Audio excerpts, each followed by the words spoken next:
إن الحمد لله نحمده ونستعينه ونستغفره ونعوذ بالله من شرور أنفسنا ومن سيئات أعمالنا. من يهده الله فلا مضل له ومن يضلل فلا هادي له.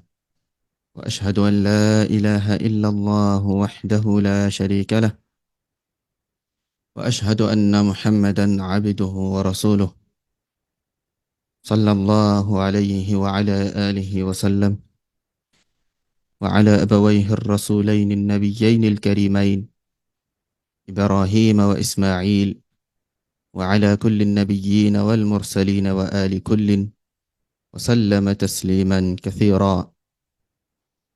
يا أيها الذين آمنوا اتقوا الله حق تقاته ولا تموتن إلا وأنتم مسلمون. يا أيها الناس اتقوا ربكم الذي خلقكم من نفس واحدة، وخلق منها زوجها، وبث منهما رجالا كثيرا ونساء. واتقوا الله الذي تساءلون به والأرحام، إن الله كان عليكم رقيبا. يا أيها الذين آمنوا اتقوا الله وقولوا قولا سديدا يصلح لكم أعمالكم ويغفر لكم ذنوبكم، ومن يطع الله ورسوله فقد فاز فوزا عظيما. أما بعد، فإن أصدق الحديث كتاب الله، وأحسن الهدي هدي محمد صلى الله عليه وعلى آله وسلم، وشر الأمور محدثاتها، وكل محدثة بدعة، وكل بدعة ضلالة، وكل ضلالة في النار. أما بعد، السلام عليكم ورحمة الله وبركاته. إليتي أما في درا لكو يجد ياسكو بإذن الله الواحد القهار. هناني تأصيل القول في معنى الطاغوت من كلام أهل العلم عليهم الرحمة، كي شيالي فراوة كي نكتي أنجى إتما الطاغوت pẹ̀lú ọ̀rọ̀ eléyìí tí ó nítumọ̀ nínú ọ̀rọ̀ àwọn olùmọ̀-ẹ̀sìn, kí Allahu subhanahu wa ta'ala kí ó bá wa kẹ́ wọn. Bákan náà kí a ṣe nàṣíhà fún ara wa. So nàṣíhà náà gbogbo wa iná ni à ń bùkátà sí. So wad-dinu an-nasiha, ẹ̀sìn sì ní an-nasiha iná ni. السنية النبي صلى الله عليه وعلى آله وسلم وشي حصر الدين، وشي حصر رسينو النصيحة، السن تنجى سنوناني النصيحة. so ناتي أهانشي تامشي نصيحة فن هناني أما أئمة المسلمين أعطبا جاء أولوري السن، أولوري أما مسلمي ní olórí ti ìlú tó ń jẹ́ olórí fún gbogbo àwọn aráàlú pátá. Bákan náà tó ń jẹ́ olórí ní agbọ́nrin ti ẹ̀sìn ní àwọn olùmọ̀.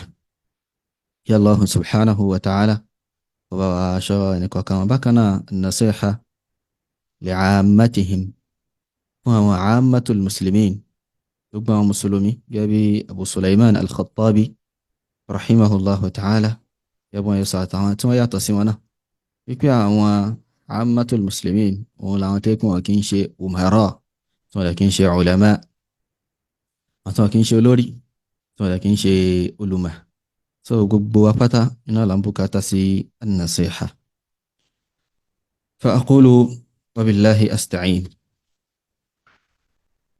Ọ̀rọ̀ tí mo fẹ́ sọ yìí nípa at-taghut, so kí n gbé kalẹ̀ báyìí kò ní kankan ṣe pẹ̀lú eléyìí tí ó ń lọ, pàpẹ́ ṣe afá kan ṣe taghut ni àbí kìí ṣe taghut.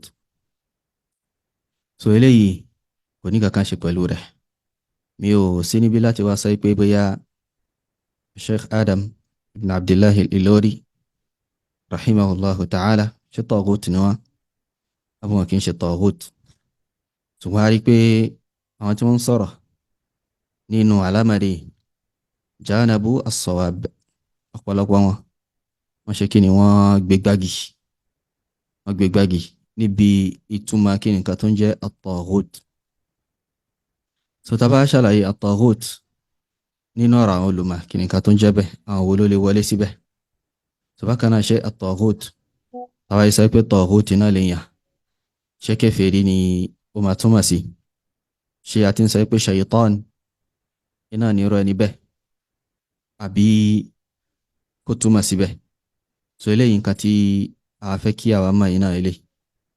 So torí pé àwọn kan wọ́n ń sọ̀rọ̀, wọ́n sọ pé àwọn kan wọ́n nímọ̀ tó bá sọ̀rọ̀ kò kí ń sí at-ta'silu al-ilmi nínú ọ̀rọ̀ tó bá ń sọ. A sì rí pé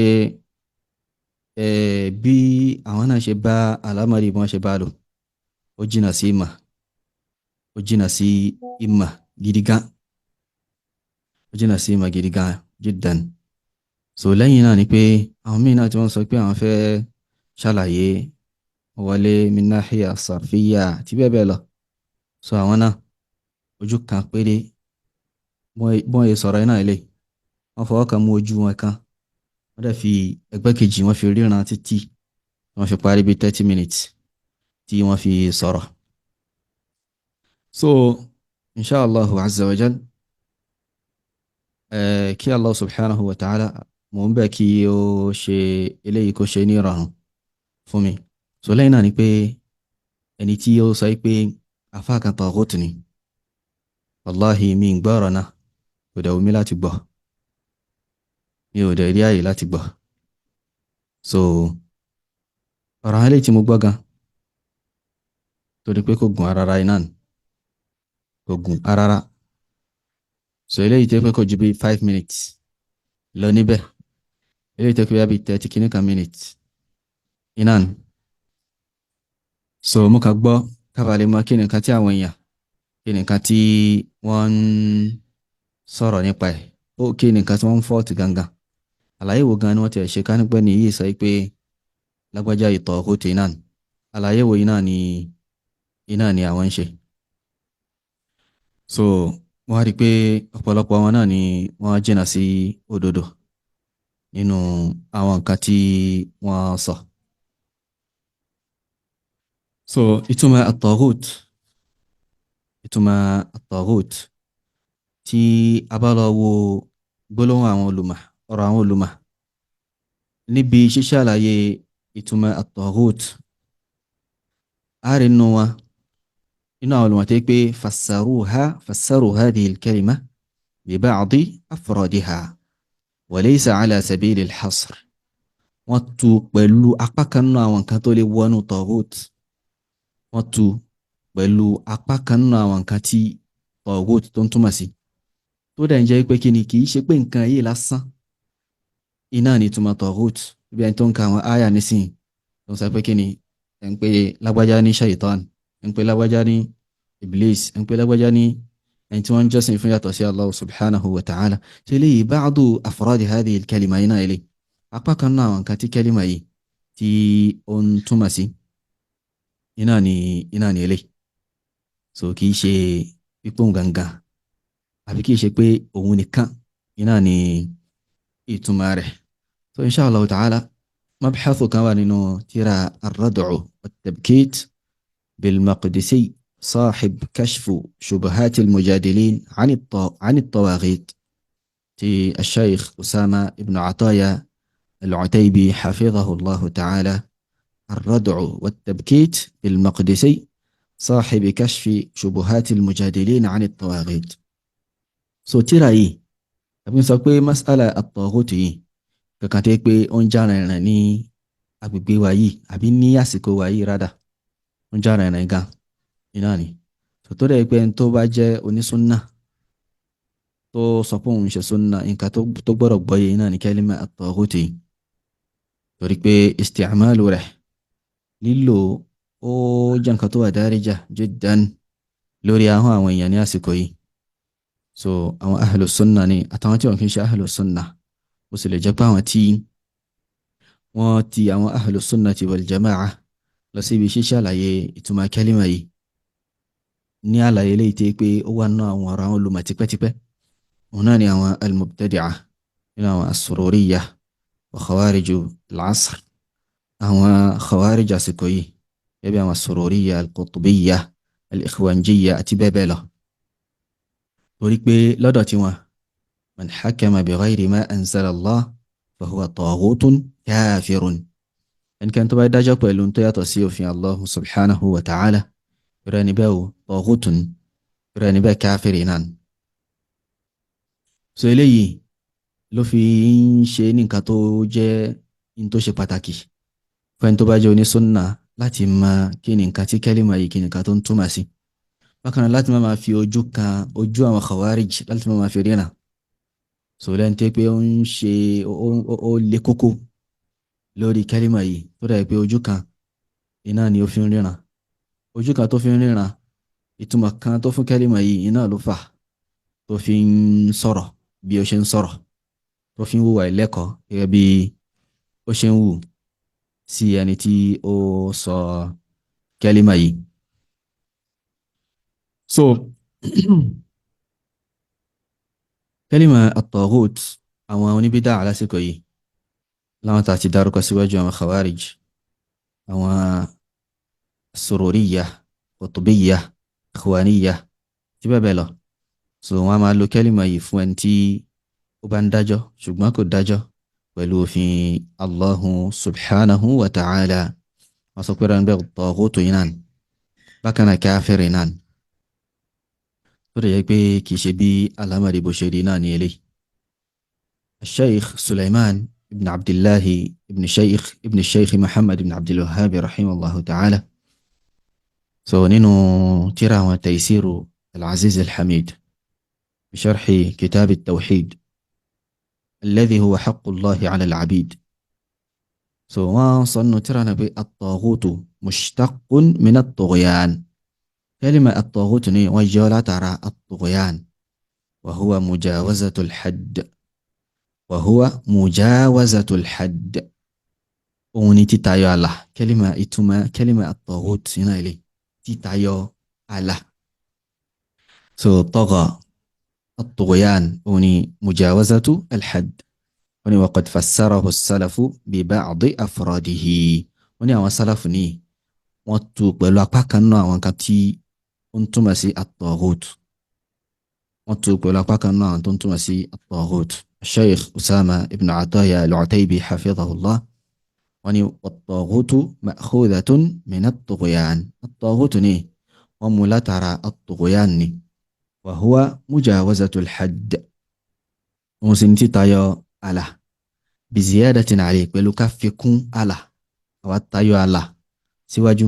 wọ́n ní wa huwa lafdhun, gbólóhùn kan tó yẹ pé yutlaqu ala shaitan, wọ́n máa lò fún shaitan, wọ́n máa fi pe shaitan, wal kahin, bákan náà àwọn alágbègbà, was sahir, àwọn pidán, wa kulli ra'sin fi ad-dalali wal fisqi wal fasad, àti gbogbo ẹni tó bá ti ń jẹ́ olórí nínú al-fisq, nínú ad-dalal, ẹni tó bá ti ń jẹ́ olórí nínú àánú, wal fisq, ẹni tó bá ti ń jẹ́ olórí, gbogbo ẹni tó bá ti ń jẹ́ olórí nínú ìwà pòkì, wal fasad, gbogbo àwọn tó bá ti ń jẹ́ olórí nínú ìṣèbàjẹ́, wa in kana muslima, kódà kó jẹ́ mùsùlùmí, kódà kó jẹ́ mùsùlùmí, gbogbo ẹni tó bá jẹ́ olórí nínú bídà, nínú àánú, ẹni tó bá jẹ́ olórí nínú ìwà pòkì, ẹni tó bá jẹ́ olórí nínú ìṣèbàjẹ́ tó pé muqaddamu ni, ẹni táwọn èèyàn tẹ́ pé wọ́n máa tẹ̀lé lórí ìbàjẹ́ tó ti ṣe kalẹ̀ ni, yálà wà láyé àbí kò sí láyé mọ́,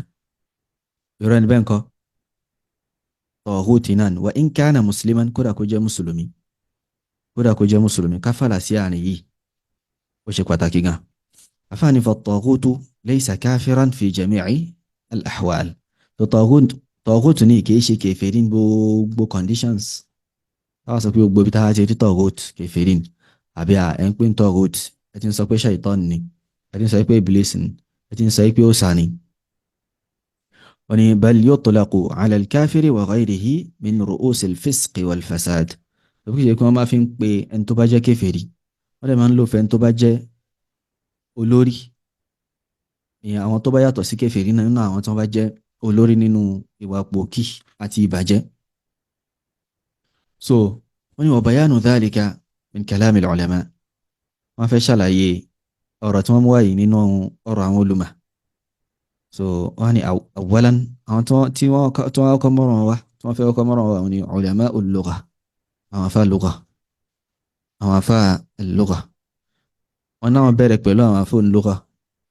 So linnadhari fi ma'naha 'inda al-arab alladhi nazala al-Qur'anu bi lughatihim. So wọ́n bẹ̀rẹ̀ pẹ̀lú ọ̀rọ̀ àwọn afá al-lugha, àwọn afá elédè Lárúbáwá, nítorí ká bàa lè máa ìtumọ̀ kẹ́límà yìí lọ́dọ̀ àwọn Lárúbáwá tí pé al-Qur'an ahọ́n wọn ló gbà sọ̀kalẹ̀. al-Qur'an èdè tí wọ́n ń sọ yìí náà ni èdè tí Qur'an tó sọ̀kalẹ̀ pẹ̀lú rẹ̀.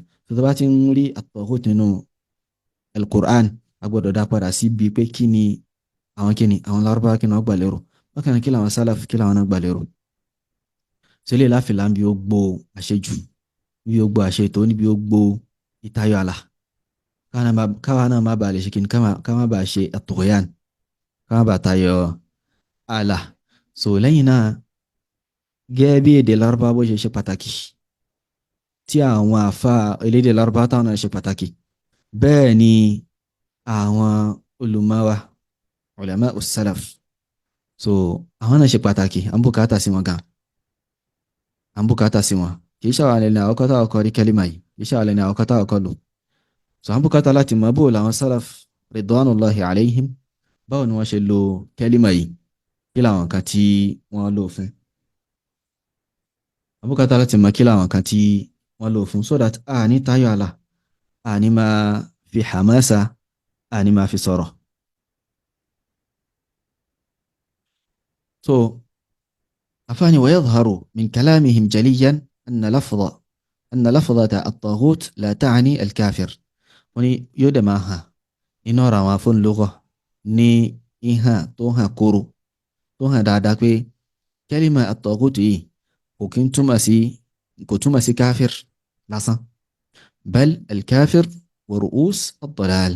ó ń túmọ̀ sí kèfèrí, ó dẹ̀ ń túmọ̀ sí gbogbo àwọn olórí nínú ànú, àwọn tó bá jẹ́ olórí nínú ànú. wọ́n ní qala al-Jawhariyyu fi as-Sihah, ìyẹn Mukhtaru as-Sihah. wọ́n ní wat-taghutu, al-Jawhari ló ń sọ̀rọ̀ at-taghutu, ní tí wọ́n pè ní at-taghut, wọ́n ní al-kahinu, alágbègbà, wash-shaytanu, àti shaytan, wa kullu ra'sin fi ad-dalalah, wa kullu ra'sin fi ad-dalalah, àti gbogbo ẹni tó bá ti jẹ́ olórí nínú ànú. eléwàánu Mukhtaru as-Sihah page 265. bákan náà afáàní wa qala ibn Manzur fi lisan al-Arab, afáwà gba ibn Manzur rahimahullah nínú lisan al-Arab, wọ́n ní at-taghutu, nítorí pé ní at-taghut ma ubida min dunillah azza wa jal, gbogbo tó bá ti ń jọ́sìn fún tó yàtọ̀ sí Allahu subhanahu wa ta'ala taghuti náà. afọ́ ìdúró ń bẹ̀ wọ́n ní wa kullu ra'sin fi ad-dalali taghutun, wa kullu ra'sin fi ad-dalali taghutun, gbogbo tó bá ti ń jẹ́ olórí nínú ànú taghutun, gbogbo tó bá ti ń jẹ́ olórí nínú ànú taghuti náà ni irú ẹni bẹ́ẹ̀.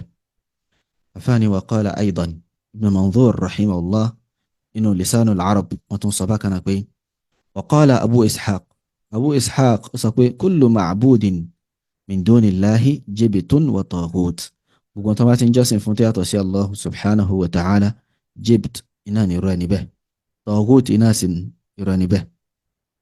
wọ́n ní waqil, wọ́n sọ pé aljibtu wa taghut alkahanatu wa shayatin. ìtumọ̀ aljibtu wa taghut, so òun ni alkahanatu, àwọn ni alkahana alágbègbà, àti ashayatin, àwọn ashayatin. so lẹ́yìn náà afáàní waqil fi ba'd at-tafsir, so wọ́n tún sọ nínú apá kan náà tafsir pé aljibtu, tó ń pè ní aljibtu wa taghut àti taghut, àwọn méjèèjì yìí ni Huyay ibn Akhtab wa Ka'b ibn al-Ashraf al-Yahudiyan. so Huyay ibn Akhtab àti Ka'b ibn al-Ashraf, so àwọn méjèèjì yìí àwọn ni aljibtu àti at-taghut. qala al-Azhari rahimahullah min ulama as-salaf, kì í ṣe Ash'ari, min ulama as-salaf náà ni afáàtí wọn ni tahdhibu al-lugha, wọ́n ní wa hadha ghayru kharijin amma qala ahlul lugha. wọ́n ní ìtumọ̀ tí apá kan náà àwọn olùmọ̀ tafsir tí wọ́n sọ yìí, so àbí àwọn olùmọ̀ lugha tí wọ́n sọ yìí ni pé at-taghut àti al-jibt òun ni Huyay ibn Akhtab àti Ka'b ibn al-Ashraf. wọ́n ní pé léyìí ghayru kharijin amma qala ahlul lugha, kò jáde kúrò lábẹ́ tí àwọn àfọ́ni lugha tí wọ́n sọ. li'annahum idha ittaba'u amrahum aw idha ittaba'u amrahuma faqad ata'uhuma min dunillah. torí pé àwọn èèyàn ní tí wọ́n bá ti ń tẹ̀lé àṣẹ àwọn méjèèjì yìí, tí wọ́n ń tẹ̀lé àṣẹ aljibt wa taghut, Huyay ibn Akhtab àti Ka'b ibn al-Ashraf, so wọ́n ti ń tẹ̀lé wọn, wọ́n ti ń gbọ́rọ̀ sí wọn lẹ́nu yàtọ̀ sí Allah subhanahu wa ta'ala ni wọ́n ti sọ wọ́n di akẹgbẹ́ Allah subhanahu wa ta'ala níbi at-ta'a. afawani wa qala ash-Sha'bi wa 'Ata'un wa Mujahidun. ash-Sha'bi Amir ibn Shurahbil àti 'Ata' ibn Abi Rabah àti Mujahid ibn Jabr rahimahumullahu ta'ala wọ́n ní aljibtu as-sihru, aljibtu as-sihru, aljibtu ìtumọ̀ rẹ̀ ní idán.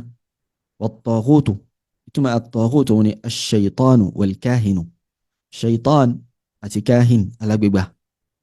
wa kullu ra'sin fi ad-dalal àti gbogbo ẹni tó bá ti ń jẹ́ olórí nínú àánú.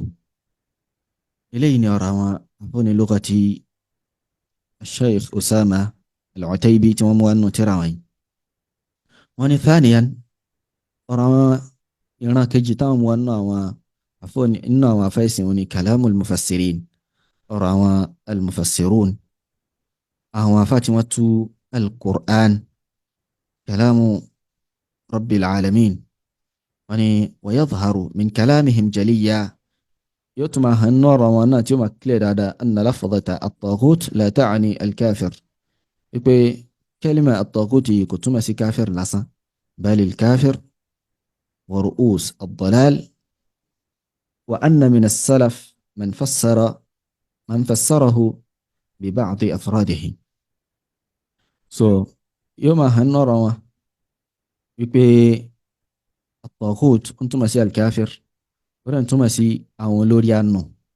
bákan náà yóò tún máa hàn bẹ́ẹ̀ pé wọ́n bẹ̀ náà salaf àwọn tí wọ́n tú kẹ́límà yìí pẹ̀lú apá kan nínú àwọn ìntòwọnú rẹ̀. qala Sa'id ibn Jubair wa Abul Aliya, Sa'id ibn Jubair àti Abul Aliya wọ́n sọ pé aljibtu as-sahiru at-taghutu al-kahinu. so wọ́n ní pé aljibt òun ni as-sahir, at-taghutu òun ni al-kahin, òpinidán àti alágbègbà. wa qala Malik, al-Imam Malik wọ́n ní pé at-taghutu òun ni kullu man ubida min dunillah, gbogbo tó máa ti ń jọ́sìn fún yàtọ̀ sí Allah subhanahu wa ta'ala. fẹ́lẹ́ wà nù ma'ani al-Qur'an. qala Muqatil àwọn sọ pé ya'ni Ka'b ibn al-Ashraf wa Huyay ibn Akhtab wa sa'ira ru'usi ad-dalalah. sọ wọ́n ní pé al-jibtu wa at-taghut ìtumọ̀ rẹ̀ ní Ka'b ibn al-Ashraf, àwọn tó ń gbà lérò pẹ̀lú rẹ̀ ní Ka'b ibn al-Ashraf àti Huyay ibn Akhtab àti gbogbo àwọn olórí inú àánú. pẹ̀lú àwọn tafsiru al-Baghawi ti al-Imam al-Baghawi rahimahullah al-ma'rufu bi ma'alim at-tanzil. وقال ابن جرير رحمه الله، ابن جرير إمام المفسرين رحمه الله تعالى إنه تفسيره وني والصواب من القول عندي في الطاغوت، إلي تلالا في النور لدتمي نبقى كلمة طاغوتي ونقول أنه كل ذي طغيان على الله، وبعدين شاكين تباتين شاكبر وقماري لوري الله سبحانه وتعالى فسين تايو على بيتي الله سبحانه وتعالى فسيون تايو فعبد من دونه، وان جسم فياتا سي الله سبحانه وتعالى وفين كيجي الله جل وعلا إما بقهر منه لمن عبده، إنه كيبون لو ما جاء وان جسم فون لو ما جاء ونقع، وإما بطاعة ممن عبد له ممن عبده له، وإما بطاعة ممن عبده له. àbílá tara pé àwọn tí wọ́n ti jọ́sìn fún gan àwọn ni wọ́n mọ̀ tẹ̀lé lórí nǹkan yẹn, kò jẹ́ wọ́n nípa àwọn kan tẹríba fún insana kana dhalika al-ma'bud aw shaytanan aw wathanan aw sanaman ka'inan ma kana min shay. Yálà ó jẹ́ èèyàn ni ẹni tí wọ́n jọ́sìn fún yẹn ni àbújẹ́ shaytan àbújẹ́ òòṣà, àbájẹ́ òòṣà àbí ó jẹ́ anything tí ó bá jẹ́. fẹ́rẹ́ wà nù tafsiru at-Tabari. bákan náà al-Imam at-Tabari wọ́n sọ pé al-jabtu wat-taghut ismani likulli mu'azzamin bi'ibadatin min dunillah.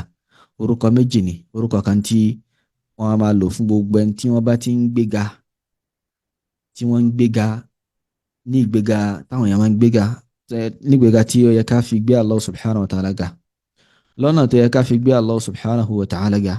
So gbogbo ẹni táwọn èèyàn bá ń gbéga lọ́nà tí a máa ń gbé Allah jalla wa ala ga. So irọ́ ní báyìí orúkọ aljibtu àti at-taghut a máa ṣe kíni, a máa ṣe mọ́ wọn lára. aw ta'a àwọn tí ń tẹ̀lé ni at-ta'atul mutlaqa, so kí n gbé fún yàn, so ìrẹ́ níbẹ̀ taghutun aw khudu' àbí ìtẹríba, kíyàn bá kíyàn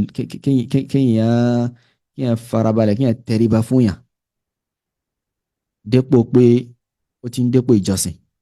ka'inan ma kana dhalika al-mu'azzam, so yín kí wọ́n tí àwọn yẹn gbé gan tí ó bá jẹ́ min hajarin aw insanin aw shaytan. yálà ó jẹ́ òkúta ni àbójẹ́ yẹn ni àbójẹ́ jẹ́ shaytan. an-Nahhas nínú ma'ani al-Qur'an àwọn sọ pé qala Abu Ja'far wọ́n sọ pé ومن أحسن أبو جعفر الطبري رحمه الله wọ́n ní pé ومن أحسن ما قيل في الطاغوت nínú tó fi ń dájú tí wọ́n sọ nípa ìtumọ̀ الطاغوت wọ́n ní pé أنه من طغى على الله, òun ni gbogbo ẹni tó bá ti ń tayọ ààlà tí Allah subhanahu wa ta'ala fi sí, tó ń tayọ ààlà rẹ̀, tó ń ṣàgbẹ́rùgbọ́n rí lórí Allah subhanahu wa ta'ala. wọ́n ní wa asluhu ìpínlẹ̀ kẹ́límà yìí ni taghawutun, ìpínlẹ̀ rẹ̀ ni taghawut mithlu jabarut min tagha idha tajawaza haddahu.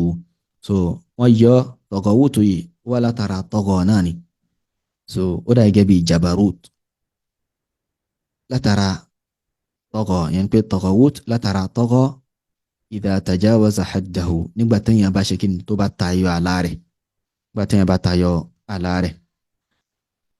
so bákan náà Nahhas wọ́n tún sọ náà pé waljibtu wat-taghut inda ahli al-lugha.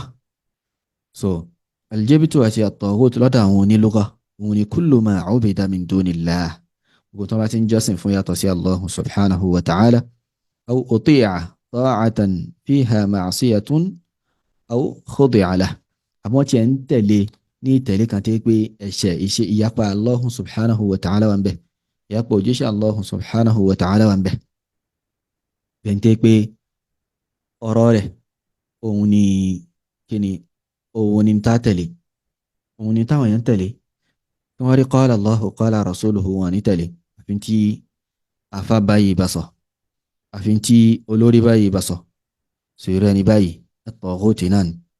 aw khudi'a lahu, àwọn tí ẹ bá wọn tẹríba, wọn bá lulu fún.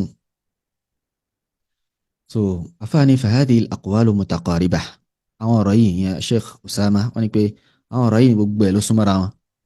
li'annahum idha ata'uhuma fi ma'siyati Allahi wal kufri bi anbiya'ihi kanu bi manzilati man 'abadahuma. torí pé tí wọ́n fi lè ń tẹ̀lé aljibtu àti at-taghut níbi tí ó yàtọ̀ sí Allah subhanahu wa ta'ala, níbi iṣẹ́ Allah jalla wa ala, wọ́n bá ti ń tẹ̀lé èèyàn, wọ́n ń tẹ̀lé aljibtu wat-taghut níbi ogun tó ń jẹ́ ìyapa Allah subhanahu wa ta'ala, bákan náà ibi iṣẹ́ kèfèrí sí àwọn òjíṣẹ́ Allah subhanahu wa ta'ala, kanu bi manzilati man 'abadahuma, wọ́n máa wà nípa ẹni tó ń jọ́sìn fáwọn méjèèjì ni. yẹ bó ṣe bá nínú ọ̀rọ̀ Allah subhanahu wa ta'ala tó ní ittakhadhu ahbarahum wa ruhbanahum arbaban min dunillah, àti sahabika bí Ammar ibn Yasir ala ma adhkur. so wọ́n ní pé jọ́sìn fún wa, jọ́sìn fún wa. okay, Adi ibn Hatim inan, Adi ibn Hatim at-Ta'i radiyallahu anhu wọ́n ní pé jọ́sìn fún wa, Ànábì wa sallallahu alayhi wa sallam sọ fún pé ìyẹn gbà tí àyà yìí sọ̀kalẹ̀ ní tànàbí sallallahu alayhi wa sallam tó kà ittakhadhu ahbarahum wa ruhbanahum arbaba min dunillah. Wọ́n ní pé àjọsìn fún wa.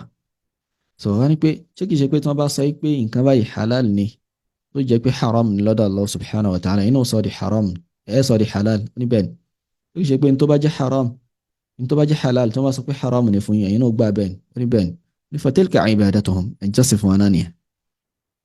أفاني وقال الراغب الأصفهاني رحمه الله في المفردات لأنه ترى المفردات في غريب القرآن وصى عن الطاغوت يقول كلمة الطاغوت هو عبارة عن كل متعد وكل معبود من دون الله وني ìkàkàntí wọ́n máa ń lò fún gbogbo ẹni tó bá ti ń tayọ àlà àbí gbogbo ẹni tí wọ́n bá ti ń jọ́sìn fún gbogbo tí wọ́n bá ti ń jọ́sìn fún yàtọ̀ sí Allah subhanahu wa ta'ala wọ́n ní wa summiya bihi as-sahir wọ́n sì máa ń pè as-sahir wọ́n máa ń pè as-sahir ní taghut òpìdá wal-kahinu alágbègbà wọ́n máa ń pè ní taghut wal-marid min al-jinn àti aljannu eléyìí tó bá ti ń tayọ àlà tó ti ń ṣàgbẹ́rù gbọ́nrí so wọ́n máa ń pè wọn náà ní at-taghut was-sarif anil khair was-sarifu anil khair àti gbogbo ẹni tó bá ti ń ṣe sọ́rfù àwọn èèyàn kúrò ń bí orí gbogbo ẹni tó bá ti ń yí ojú àwọn èèyàn kúrò ń bí orí pé ibi tó ń direct àwọn èèyàn lọ òun nínú na jahannam so kò sí èméjì pé al-mubtadi' sarifun anil haqqi wa anil khair bila niza' ẹni tó bá jẹ́ mubtadi' tó ń pèpè lọ sí bídà rẹ̀ ìṣẹ́ tó kàn jẹ́ mubtadi' àlàsàn tó ń pèpè lọ sí bídà rẹ̀ ìrẹ́ níbẹ̀ òun ṣe sọ́rfù àwọn èèyàn kúrò níbi orí náà ń ṣe sọ́rọ̀ fún àwọn èèyàn kúrò níbi oore iná Ath-Tha'alibi rahimahullah nínú tírà àwọn fiqhu al-lugha wọ́n ní wakhtulifa fi ma'na at-taghut wọ́n ní wọ́n ìyapẹnu wà níbi ìtumọ̀ at-taghut faqala Umar ibn al-Khattabi wa ghayruhu huwa ash-shaytan Umar ibn al-Khattabi àtàwọn tó yàtọ̀ sí àwọn sọ pé shaytan náà waqil àwọn kan sọ pé huwa as-sahir òun lọ pè dán waqil àwọn kan sọ pé al-kahin alágbègbàn waqil àwọn kan sọ pé al-asnam àwọn òṣàn waqala ba'du al-ulama apá kan náà olùmọ̀ sọ pé kullu ma ubida min dunillahi fahuwa taghutun gbogbo tó bá ti ń jọ́sìn fún yàtọ̀ sí Allah subhanahu wa ta'ala taghut inan wani wa hadhihi tasmiyatun sahiha fi kulli ma'budin yarda dhalika ka fir'auna wa namrud wọ́n ní pé tẹ́símíyà yìí sàhíhà ó lálàáfíà níbi lára gbogbo ẹni tí wọ́n bá ti ń jọ́sìn fún tó sì ń yọ́nú sí ìjọsìn ya Fir'auna wa Namrud gẹ́gẹ́ bí Fir'aun àti Namrud wọ́n ní wa amma man la yarda dhalik ẹ̀wà rẹ̀ ni tí kò yọ́nú sí nǹkan yẹn ẹ̀rẹ́ ni tí ò bá yọ́nú sí nǹkan yẹn tí ò yọ́nú sí mímọ̀ jọ́sìn fún tí wọ́n dẹ̀ ń jọ́sìn fún àfáàní fasummiya taghutan fi haqqil abada fasummiya taghutan fi haqqil abada yẹ ká fàlà síbi wọ́n a máa pèrè ẹni bẹ́ẹ̀ ń taghut ṣùgbọ́n látara pé kí nínú wo àwọn tí wọ́n jọ́sìn fún iná taghut ló jẹ́ látara pé kí ni páwọn kan jọ́sìn fún nípa àwọn kan wọ́n jọ́sìn fún àwọn kan gbé táyọ̀ alá rẹ̀ sórí ẹni bẹ́ẹ̀ taghut ni táwọn kan jọ́sìn fún bó tilẹ̀ pé òun ò ṣe kí ni òun ò yọ́nú sí so qaidu kan tí ó wà muhimu iná ilé tí a ń bùkátà sí pé ẹni tí wọ́n bá ń pe ẹni tí ò yọ́nú sí ìjọsìn ẹni tí àáfàá tó kú ní sí táwọn yẹn lọ síbi sàárè rẹ̀ tí wọ́n kọ́lé sórí sàárè rẹ̀ tí wọ́n máa lọ bí Allah subhanahu wa ta'ala ń bi sàárè rẹ̀ pé pẹ́lú míì gan tó máa pè é ẹlòmíì gan tó máa sọ pé iṣẹ́ tí àáfàá báyìí ṣe àwọn ànábì Ọlọ́run bá mi ò ṣe ẹni tí àwọn èèyàn ní ráàdì sọ́kàn báyìí tí wọ́n ní sí àti bẹ́ẹ̀ bẹ́ẹ̀ lọ so bó ṣe yẹ pé àáfàá náà tí ò bá yọ́nú sí nǹkan yìí tí wọ́n bá ń sọ pé taghut ní irú ẹni bẹ́ẹ̀ ní irú èèyàn bẹ́ẹ̀ wọ́n sọ pé kí ni taghut látara pa àwọn kan ń ṣe nǹkan yẹn fún kí pé bí òun gangan wá ti dò ṣàfihàn kan pé àwa ń fi ìtumọ̀ nǹkan yẹn àfihàn rẹ̀ lára rẹ̀ ṣùgbọ́n látara pé kí ni fi haqqi al-abada àwọn afọ́n lugha ni wọ́n sọ̀rọ̀ yìí o Ath-Tha'alibi nínú tírà wọn fiqhu lugha. Ibn al-Jawzi rahimahullahu ta'ala nínú Zadul Masir ti at-tafsir tafsiru Ibn al-Jawzi wọ́n ní fa amma at-taghut ẹ̀wà rí at-taghut fa huwa ismun ma'khudhun min at-tughyan orúkọ kan tí wọ́n mú látara títayọ àlá ni wa huwa mujawazatul hadd òun náà sì ni títayọ àlá.